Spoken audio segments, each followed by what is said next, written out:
அண்மை செய்தி. சென்னை பனையூரில் உள்ள தவேக அலுவலகத்திற்கு செங்கோட்டையன் ஆதரவாளர்கள் வருகை தந்திருக்கிறார்கள். பனையூரில் உள்ள தவேக அலுவலகத்திற்கு செங்கோட்டையன் ஆதரவாளர்கள் 100 பேர் வருகை தந்திருக்கிறார்கள். அண்மை செய்தியாக நாம் பார்த்து வருகிறோம்.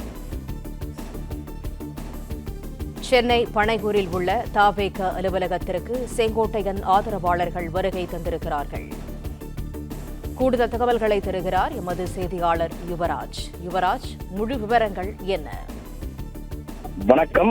அதிமுகவிலிருந்து நீக்கப்பட்ட மூத்த அமைச்சர் செங்கோட்டையன் தற்பொழுது தமிழக வெற்றி கழகத்தில் இணைவதாக அந்த தகவலானது வெளியாகி இருந்தது. அந்த வகையில் கடந்த ஒரு வாரத்திற்கு முன்பாக விஜயுடன் தனியாக அந்த சந்திப்பு நடைபெற்றது. அது கட்சியில் இணையப் போவதால் அந்த தகவல்களும் வெளியாகி இருந்தது. இந்நிலையில் நேற்று செங்கோட்டையன் தன்னுடைய அந்த கோபிச்செட்டிப்பாளையத்தினுடைய அந்த சட்டமன்ற உறுப்பினர் பதவியை ராஜினாமா செய்திருந்தார் சபாநாயகர் முன்னிலையில். அந்த வகையில் அவர் திமுகவில் இணையப் போகிறாரா அல்லது தவேகாவில் இணையப் போகிறாரா என்ற அந்த ஒரு நிகழ்வானது மிகப்பெரிய ஒரு கேள்விக்குறியான ஒரு நிகழ்வாகவே இருந்தது. அதற்கு காரணம் இரு தரப்பிலும், அதாவது தமிழக வெற்றி கழகத்தின் சார்பிலும் சரி, திமுகவிலும் சார்பிலும் சரி, மூத்த அமைச்சர்கள் மற்றும் தமிழக வெற்றி கழகத்தின் மூத்த நிர்வாகிகள் என பல்வேறு கட்டமான இந்த பேச்சுவார்த்தையானது தொடர்ந்து நடைபெற்று வந்தது.